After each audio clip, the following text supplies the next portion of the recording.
Welcome to the Healthy Human Revolution podcast. I'm Dr. Laurie Marbas. Today I'm so honored to welcome Maria Solanki, who is here to tell us about King Charter Schools. It's an initiative to start a all plant-based charter school in Pinellas County in Florida. How are you today? Oh, I am great. I'm so excited to be a part of this podcast today. Thank you. You're welcome. Well, thank you so much for taking time out of your day and sharing with us really why you would want to start this. I mean, this is a big endeavor. And exactly. So can you give us a little background of actually why you wanted to start a charter school, why a charter, and just kind of give us, your story and vision of what's going to happen in the future. I felt like I didn't want to start one. This kind of happened out of the situation of it. So 2 years ago, when we moved down to Florida, I began searching for schools for my then 3-year-old daughter and couldn't find anything I liked. Fast forward, Hurricane Irma, went up to Ohio and toured a charter school up there because my family's like, move back. So toured a charter school there that was a dual immersion charter school started by a mom. And I was like, this is interesting. Well, if I'm going to work on a charter school, it's definitely going to be a plant-based charter school. So that long drive back from Ohio to Florida, I just started researching it. And I came to realize that it was the best way to promote a plant-based diet for the reasons that they are financially sustainable. Charter schools are funded by tax dollars, so they become sustainable if you reach your target enrollment. I believe that we need to tell kids about the benefits of a plant-based diet versus wait till they're in college or post-college and they have a disease, and then we start talking about the benefits of it. I mean, we really need to teach kids when they know from the start that they want to be compassionate towards animals, or that's when they develop their healthy eating habits. And then the idea that a charter school can be replicated from state to state, I just felt that I was really onto something here and started reaching out. I started going to Veg Fest and looking for board members and other people. I've been in child development for nearly 15 years now. But I haven't been into the bureaucracy and the politics of public education. So we needed to bring in other experts that had that area of expertise into the project. That is, yes, I can only imagine what kind of stories you have to share. On one is very, very fascinating ideas of thinking about. One, you have the USDA presenting, here are the guiding principles for nutrition in the United States, but they are also a very biased organization because they promote, animal agriculture. Okay, so you're trying to use tax dollars to start a plant-based school, and I know that must be definitely one of the obstacles and hurdles that you must overcome, is their requirements in order to actually get funding for school lunches and things. I can't even imagine what that must entail. What type of a... It's very funny to read the guideline. I mean, if you never thought that animal agriculture was in the government, I mean, read this guideline here. It's the whole Reimbursement Act. If you want to get federal reimbursement for your lunch program, it specifically states that not only do you have to serve cow's milk, they don't call plant-based milk. They say like other beverages or plant-based beverages. They won't use the word milk to describe almond milk or things like that. But not only do they require that cow's milk be served, they also do not allow you to discourage the drinking of cow's milk before school, after school, on school grounds, or at any other school-sponsored event. And you're just like, who would have thought to put that in there unless, well, it was the dairy industry and they saw how things were going. So the thing is, it's not a mandate to take that federal reimbursement. And so I would love to clear this out just because I've spoken with other vegans, and I feel that, you know, full disclosure of this needs to be out there. But we basically have several different ways around this. one, we fundraise enough that we won't need that federal reimbursement. Two, we have been in discussion with PCRM's legal team and other legal teams to discuss what are the ways around it. So one thing is, cow's milk does not have to be put onto every child's plate or cafeteria tray. It needs to be in the cafeteria. So the child is allowed to refuse the milk.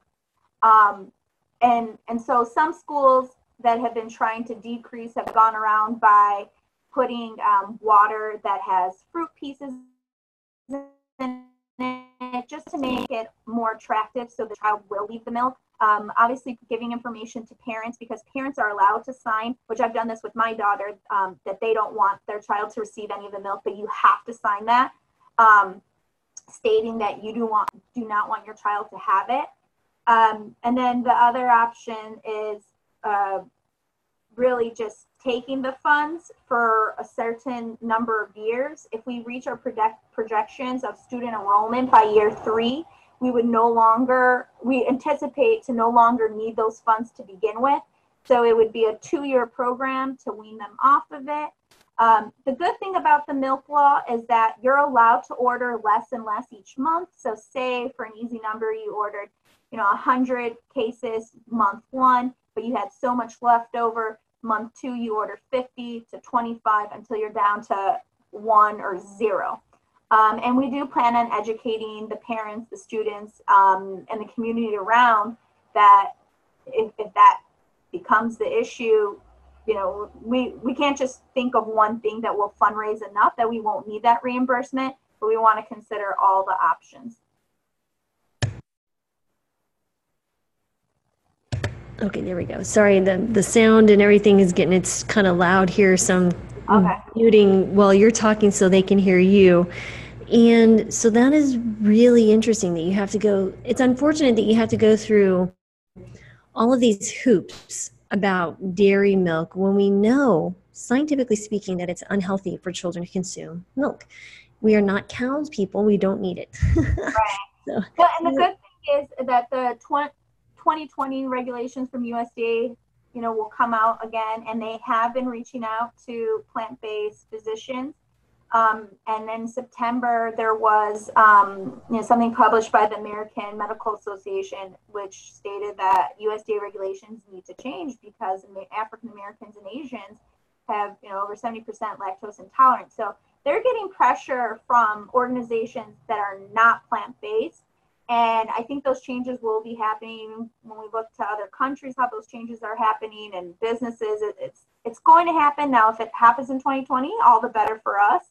If they do allow that, but it is still a battle, and we are still working with the legal team to figure out the best way to get past it. Because I think it was just August 2nd they put out a memo.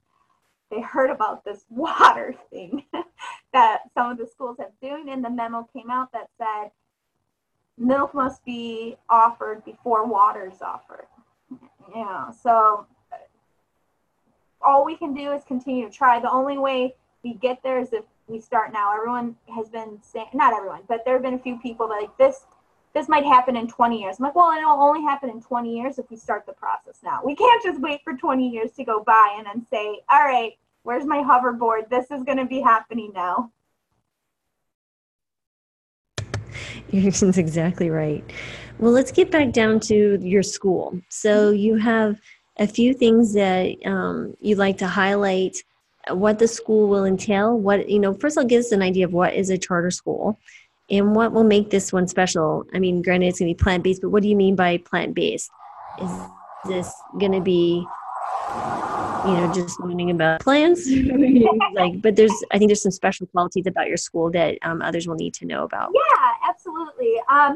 Well, first, a charter school is a public school. That means 100% tuition free. We have to accept anyone that enrolls as long as there are seats available. So if obviously too many people enroll, then we go into a lottery system. But we have to accept everyone, background, special needs, no money, rich. It is a public school, and we are not allowed to charge a penny from parents. So we are funded by local, state, and federal tax dollars. We are funded by every student that enrolls. And when I say we are funded, no one's buying a yacht. Everyone is on the board is 100% volunteer and really believes in the mission. We will never make a profit from the school, so we're doing this because this is what we believe in. But it's about $7,000 per student that enrolls. And I think that's the major part about a charter school, other than we still have to follow state guidelines. So all of our curriculum needs to meet state requirements. They do have to take standardized tests. We are judged based on those standardized tests. They still take their math, their science, whatever classes that are required by the state, they are taught. The difference is when we present the curriculum, it's compassionate. So one of our board members, Sally Sanders, worked for the Department of Education. She was the expert in science curriculum. And she would give stories after stories. She now does contracting work for one of the major textbook companies. But she would constantly change out questions in the state tests that were, not careful of other religions. Like, for example, if we're going to collect eggs from the hen, and Sally collected 6 hens and Maria collected 6 eggs, and how many eggs do we collect all together? So we can't collect eggs if you're a Hindu. It's not ethical. Or talking about other kind of foods that would not be ethical to the Muslim religion. So she would cancel out a lot of those things. Or in my daughter's curriculum, I'm constantly seeing things in her curriculum that they're always getting eggs. I mean, she has a book of a frog going to get eggs from a chicken, and this frog also goes fishing. So it's all over curriculum. It starts very young. So those are the things that would be omitted from our curriculum. Other than that, it's a very standard curriculum. They're still learning 1 + 1. They're still learning all those things that they have to learn by the state. Of course, the food would be plant-based. Luckily, USDA does not get involved. Well, they do get involved, of course, but they don't restrict vegan food being served. It's just that issue we're working on with that carton of milk. And then our nutrition classes would be plant-based. And the other very unique thing about it is the trilingual immersion. And we did this very strategically because one of the commonly asked questions is, well, would you have enough kids that are plant-based that would want to enroll? Trilingual education is one of the fastest growing trends. And to give you an example, here in Pinellas County, if you wanted to enroll your child in a trilingual education, well, it doesn't exist. But if you went to a private school that offered Spanish twice a week and Mandarin twice a week, that's upwards of $25,000 a year for high school. Elementary school is about $15,000 a year. And that is just twice a week Spanish for 30 minutes and twice a week Mandarin for 30 minutes. So this is a program that is totally unique to the Tampa Bay area. Yes, it's in California and New York and Chicago, but it still hasn't made its way into Pinellas Park and the Tampa Bay area. So we think it'll be a very attractive program for parents who wouldn't necessarily consider the plant-based idea, but because the trilingual aspect is so interesting, that they would actually consider the school. And in fact, when we initially approached the school district, they were excited to review an application that was a trilingual application. And so they've been looking forward to it as well. I think that's brilliant. So basically you're going to be speaking of compassion, right? So it would bridge all religions, because I think once you remove animal cruelty or removing, using animals as a source of food, you're going to be okay there. And then you have the trilingual immersion, so Spanish, Mandarin, and English, which can only, one, it bridges cultural gaps, but it also creates really interesting mind growth for kids. and it expands, and I think it gives them confidence in where their travels. And I mean, I can only imagine. I mean, look at South America. Spanish opens up an entire continent. Right. So that it is a fascinating thing. So what are your guiding principles, I guess? So what would be a set of, I guess, what is your manifesto for your school, or how would you describe it as your guiding principles? Sure. Well, we want children to be happy. I mean, it's great if people get college degrees, if they move on to be astronauts, if they do things, but they need to be happy. And we really believe that happiness comes from treating others with compassion. And when you have a happy and healthy body, you have a healthy mind, and you naturally will do better with studying and standardized tests and so much more. And we want them to be open to other cultures and ethnicities. Hence, when we picked Spanish and Mandarin, we looked at not only population. I mean, we have English, Spanish, and Mandarin. We looked at population of people that speak those languages. We also looked at the U.S. biggest trade partners, Canada, Mexico, and China. But we also want them, I mean, when you start bringing in Asia and South America, it really encompasses that respect and inclusion for all. And that is very important to us. And taking care of the environment. We can't be active citizens participating in in our day-to-day lives if we have no interest in taking care of Mother Nature. So, it just makes sense that all of this is entwined in everything that we do. So I like that, because now you're focused on not only the children's can you read and write, but what does their future entail as far as relationship building communities, but not necessarily even just to their around the block, but local, statewide, national, but internationally. I think that's really cool, because I think a lot of kids miss out on that. They're so focused on the core curriculum that they're pushing. It's interesting. I would love to have my kids grow through a school like this. Of course, mine are well beyond. They're in college and beyond college now, but it's a really unique opportunity that you're presenting families. So now, some of the more common questions I'm sure parents are asking, what you had mentioned earlier, was will there be enough vegan kids? What does it mean to be vegan? Political questions. There's just all these different things that, as a parent, what's going through their mind. Is it going to be worth putting my kid through this school versus a traditional school that's down the street, that's already been there for a while, and all those things, that's stable, and you're starting something new. And how would you reassure those parents who are having those questions, or some of the more common questions that you get? Mm-hmm. Well, first off, I guess we are in a good position that there's not many good schools around here. So it's kind of like, do you want to go to the school that is not performing well, or do you want to give us a try? The people that are on our board, I mean, we have such great experts. I've been into language and teaching diverse languages to children for years. It's been such a huge interest. My own daughter just turned 5, and she speaks 5 languages, and easy peasy for her to do. Our application, before we submitted it, we sent it out to linguists around the world.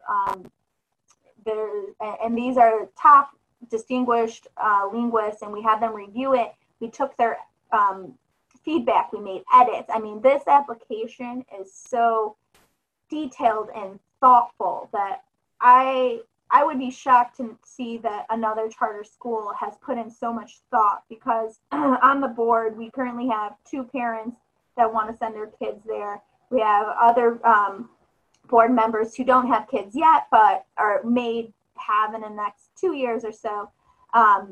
And so we really wanted this to be a program that we want our children to go to. I mean, I've toured, and I don't know if this is like embarrassing how many schools I've toured, private to public. And if there was something better, I'll tell you this. The day I came back and had this idea of the charter school, I told my husband, I'm like, I have good news and I have bad news. The good news is I found the best school for Vivian to go to. The bad news is I have to start it myself. And that is exactly, his response was like, no, no, no, no, because he knew I was going to do it. And that's it. I am like a mama bear looking for the best thing for her child. There's no one that could argue having plant-based lunch would be detrimental to health. You know, if they felt they still needed that animal product, they can always have it for dinner. So it would be so useless for a parent to say, well, this sounded great, but, you know, and then consider the other schools. I mean, in Pinellas County, we don't have that many great rated schools.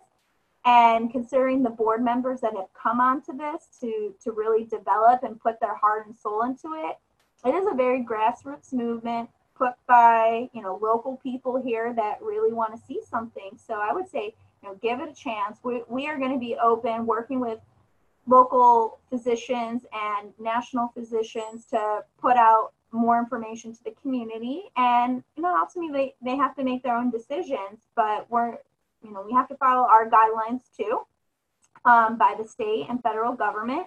And I think it's going to be a great program for them.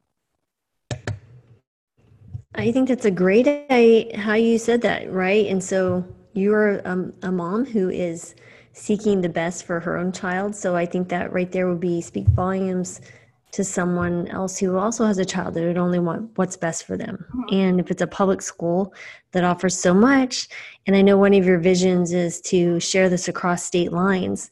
So it's an example or a protocol or a pilot ship to share with others. And I think that's a really exciting dream that you have. And I can't wait to see it come to fruition.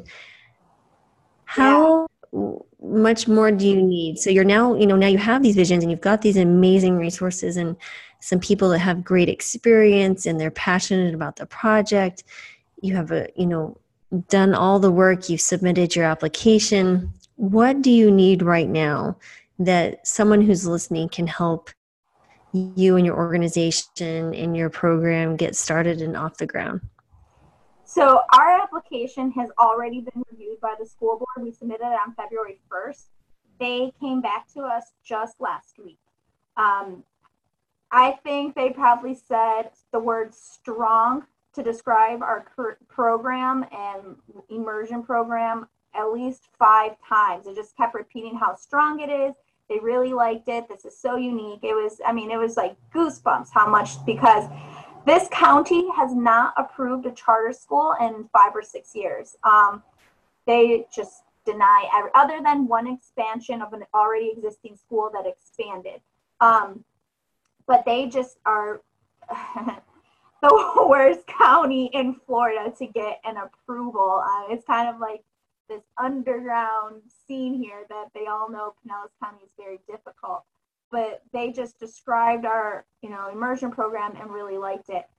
The issue we're facing right now is that, so in year 1, we would only open with the kindergarten, 1st and 2nd grade, and we're doing that because for a couple reasons. One is, we need to bring in these teachers that are qualified, and especially finding fluent Mandarin teachers to come in. We want to grow slowly. The other reason is we are judged based on state tests. So if a child comes in 5th grade that was at a previous school and only has a kindergarten reading level, we'll be docked points for that child when they test. So we really want to get kids young where we can grow the school, because 2 failing grades of test scores means we close down. So growing from a kindergarten and then 1st and 2nd, and we grow up every year, that issue becomes that we don't reach our target enrollment until a few years in. And because we don't reach our target enrollment in year 1, we have to cover some expenses. And to cover those expenses is what we're fundraising for. And the biggest issue the county has with approving our application right now, which is still in the pending, they have until the middle of May to officially deny our application. But we need to raise those funds to cover the first year startup costs, especially. For example, if school opens in August, we would hire a principal in February or March to start everything from admin work to hiring teachers to ordering textbooks and furniture. And then we need to get facility ready. So those startup costs will not be funded by the government. And then government funding would start in July based on number of students enrolled. So if our school opens in August, we don't get funding until July. So those 6 months prior to opening, we need funding for, and then for additional areas until we reach our max capacity, we will continue, we need funding for that.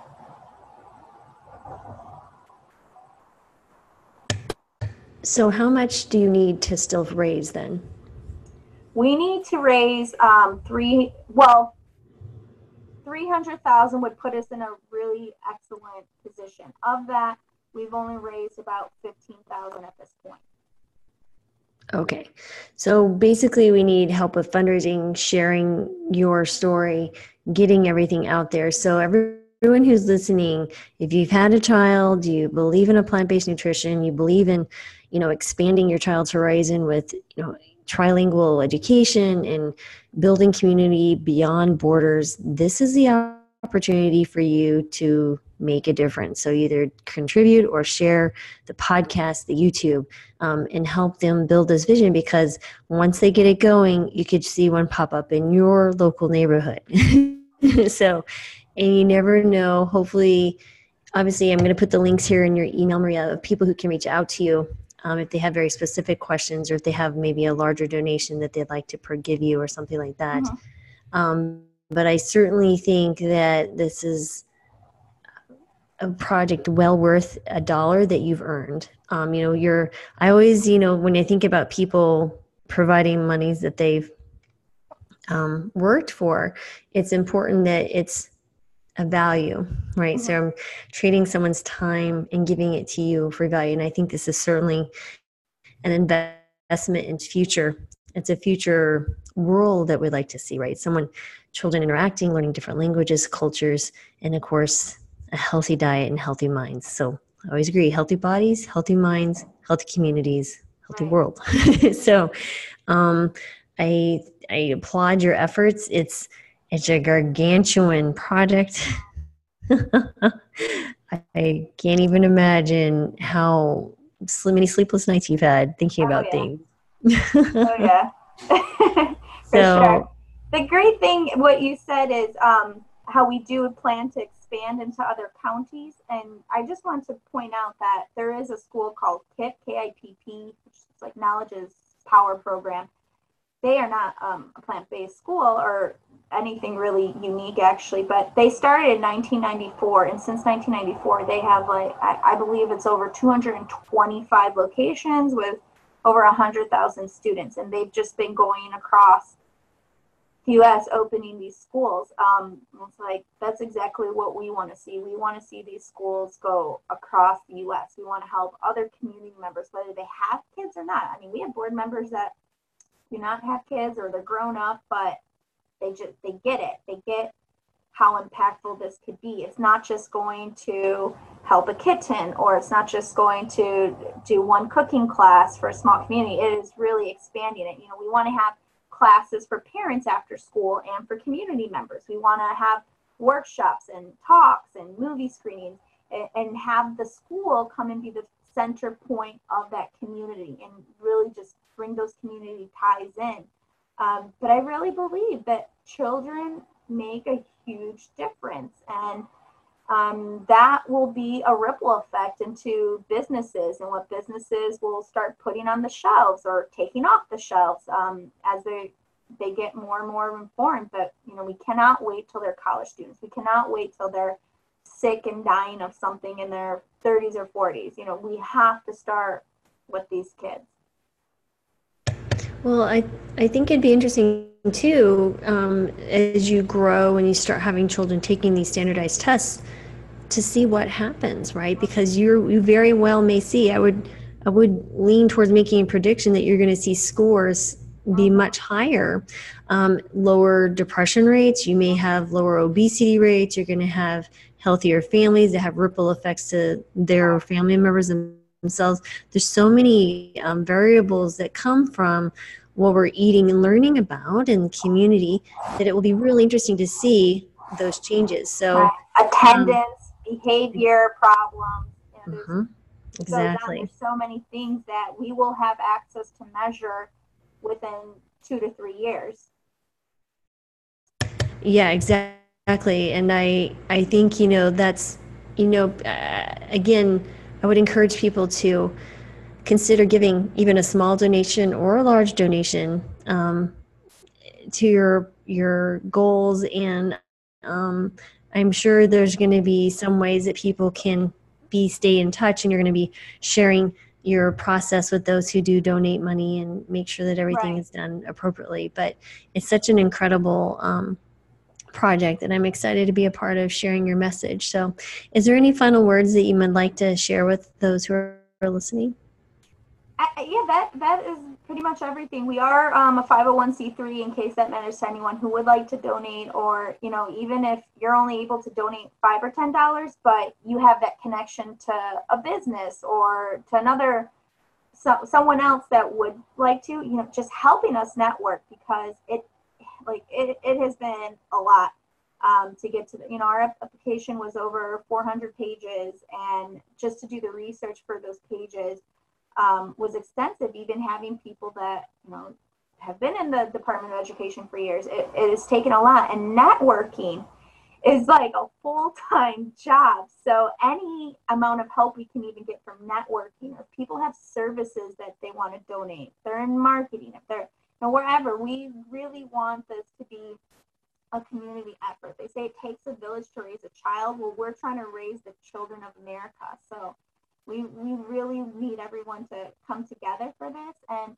eventually we want to be able to give back. We want children in the school to give back to different organizations as well. Where instead of writing maybe who their favorite basketball player is, maybe let's write on a letter to Congress, or let's write a grant for an organization, or let's volunteer and have a veg fest at our school. We really want these kids to become active members and messengers of what they're learning, and not just constantly that we need help. But at this point, we are little babies that definitely need that help. So whatever you can give, whether it's just $10, or if it's contacting us to someone else that can hear our message and help make this a reality. I think there's nothing more important than investing in our children, because they really are literally our future. So, think about someone like myself who's entering into middle age. I think about, well, where will I be? When I'm in my 70s and 80s and not necessarily working full time, that's where we rely on the backs of those younger generations. But now we have such a, obese epidemic with diabetes, hypertension. Our children are expected to live a shorter lifespan than us. And I think that is devastating to think about, but it's preventable by doing things like you're doing. And not only that, you're taking them out of watching video games, and, you're making them active in parts of the community, and only good things can happen from that. So I applaud your effort, and I wish you well. And everyone, please share this. And again, you'll see below in the show notes how to contact the King Charter School and Maria as well. And thank you again for your time. Thank you so much. And I don't know if it's a simple link, and I know you'll post it, but it is gofundme.com/KingPV Challenge. King, K-I-N-G, PV for plant-based, and challenge. So gofundme.com/KingPV Challenge. But yeah, definitely check out whatever she's posting below. Thank you so much for supporting us and being a part of this. This means so much to us at this point to have this kind of support. It's totally needed. Yeah, absolutely. And if ever there's a point that you want to share how you guys are doing, I'd be happy to do that too. But yes, I'll post everything to your videos, your YouTube, the GoFundMe page, and then of course your contact information information because, like you said, networking is really key, and it's a starting from the ground project that requires lots and lots of hands in, stirring the big pot to get things moving in the right direction. So we will make it happen. We'll just, each of us have to do our part. So thank you again. Thank you.